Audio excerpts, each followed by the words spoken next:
Perkenalkan, nama saya Sylvia Sulsidayati, nomor absen 33 dari kelas 109. Di sini saya akan membahas mengenai biografi, metode dan strategi dakwah, serta kultur budaya yang dilakukan oleh salah satu tokoh dari Wali Songo, yaitu Sunan Muria. Nah, teman-teman tahu nggak sih apa itu Wali Songo? Wali Songo merupakan sekumpulan tokoh penyebar agama Islam pada perempatan abad ke-15 hingga paruh abad ke-16. Mereka menjadi tonggak terpenting dalam sejarah penyebaran agama Islam di Jawa dan Nusantara. Nah, tokoh-tokoh dari Wali Songo yaitu Sunan Gresik, Sunan Ampel, Sunan Bonang, Sunan Derajat, Sunan Kudus, Sunan Giri, Sunan Kalijaga, Sunan Muria, dan Sunan Gunung Jati. Sunan Muria termasuk dalam salah satu tokoh Wali Songo yang dilahirkan pada abad ke-15 Masehi sekitar tahun 1450 dan wafat pada awal abad ke-16 Masehi sekitar tahun 1560. Beliau dimakamkan di Gunung Muria, Kudus, Jawa Tengah. Nama asli dari Sunan Muria yaitu Raden Umar Said atau Raden Prawoto. Beliau merupakan anak dari Sunan Kalijaga dengan Dewi Sarah. Nah, Sunan Muria menikah dengan Dewi Sujinah yang merupakan anak dari Sunan Ngudung sehingga beliau menjadi adik ipar dari Sunan Kudus. Sunan Muria hidup pada masa Kesultanan Demak, yaitu kerajaan Islam pertama yang ada di Pulau Jawa. Kerajaan ini berkembang besar di bawah kepemimpinan pertama, yaitu Raden Patah pada tahun 1481 hingga 1518. Kerajaan ini semakin meluas hingga ke Kalimantan Selatan, Palembang, dan Jambi.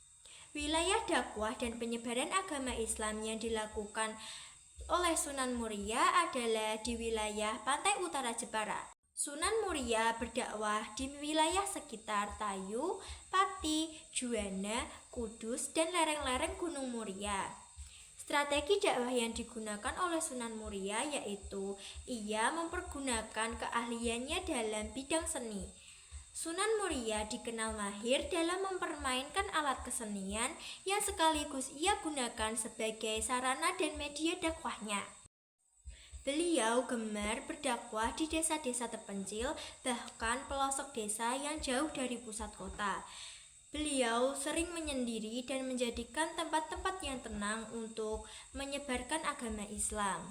Selain di wilayah-wilayah terpencil, Sunan Muria juga mengajarkan ajaran agama Islam kepada para pedagang, nelayan, pelaut, dan rakyat jelata. Beliau dikenang sebagai seorang wali yang memiliki tubuh kuat. Hal ini dikarenakan tempat tinggalnya yang berada di puncak gunung. Sunan Muria memiliki kontribusi yang sangat penting bagi penyebaran agama Islam di tanah Jawa. Beliau menggunakan metode yang tidak jauh berbeda dengan metode yang ditempuh oleh Sunan Kalijaga, yaitu dengan tetap mempertahankan serta menjaga kesenian gamelan dan wayang kulit. Sunan Muria melakukan dakwah kepada rakyat kalangan bawah di daerah Solo, namun ia tetap tinggal di daerah Gunung Muria. Hal ini dikarenakan beliau merasa damai dan nyaman serta dapat bergaul dengan masyarakat seraya memperkenalkan ilmu bercocok tanam, berdagang, dan melaut. Sunan Muria juga menciptakan tembang sinom dan kinanti sebagai media dakwahnya.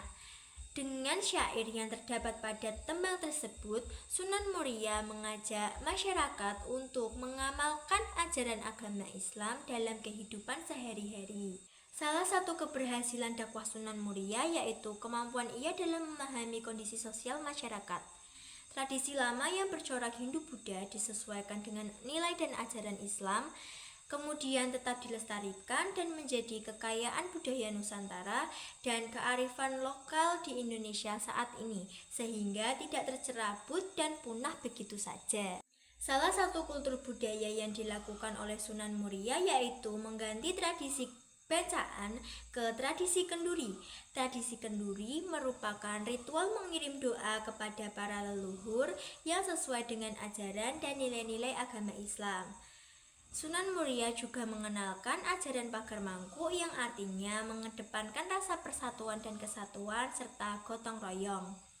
Sunan Muria juga mengenalkan tentang nilai-nilai luhur yaitu tepos liro dan asah asih.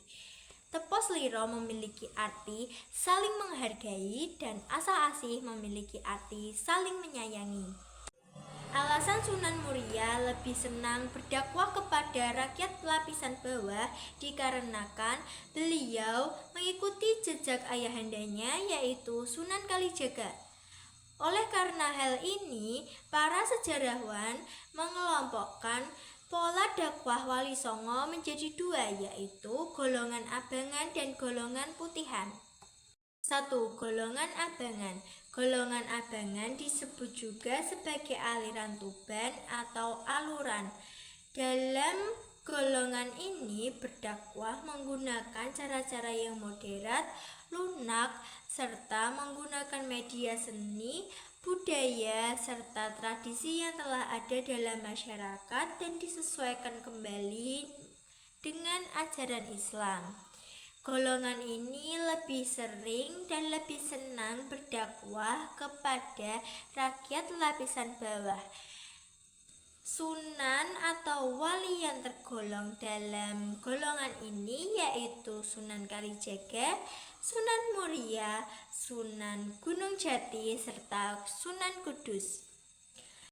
Yang kedua, golongan putihan. Golongan putihan atau disebut juga dengan aliran santri.